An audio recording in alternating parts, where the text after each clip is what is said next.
Going on special assignment, given the unpredictable nature of Montana's wildfire seasons, the state's tourism industry can never be certain.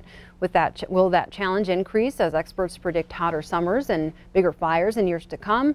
As MTN's Dennis Bragg finds out, state tourism marketing is rolling with the punches and tweaking both the message and help for businesses. It's the summer Seeley Lake would like to forget, with the biggest fire of the year burning 160,000 acres next door and other fires pumping in smoke. It was miserable in the Seeley Swan, and not just for tourism. And it affected businesses that we didn't expect it to affect either. We had a quilter in Seeley Lake that's like, yeah, I had to get rid of a lot of my stock because it just smelled of smoke, and just all these impacts that are just compounded one on top of another.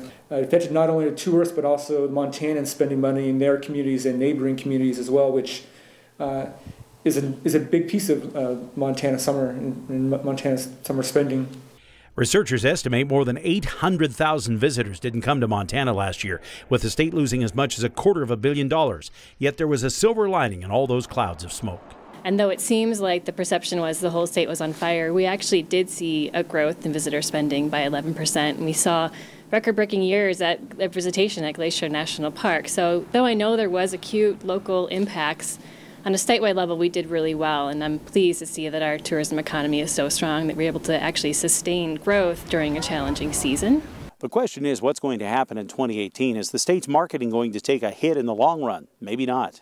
We did see within our surveys that visitors are quite resilient and like, yeah, it was bad this year, but I don't expect it to be bad next year. It's not going to really affect my decision making yet.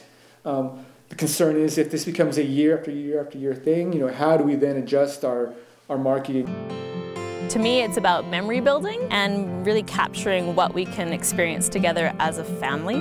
That's where the age of big data makes a difference, and the Commerce Department is all about using the research and staying nimble. We've switched more to digital behavioral demographic sort of targeting, which gives us the luxury that when something pops up like this, we can turn off certain ads, turn on different ones, target different people in different areas.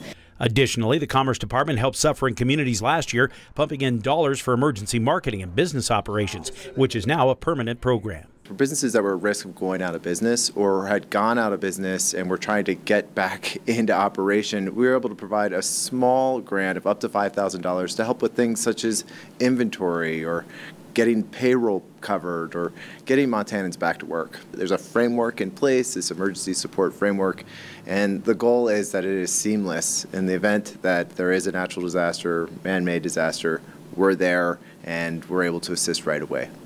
While the 2017 numbers are worrisome, Pillay says Montana has a long history of adapting.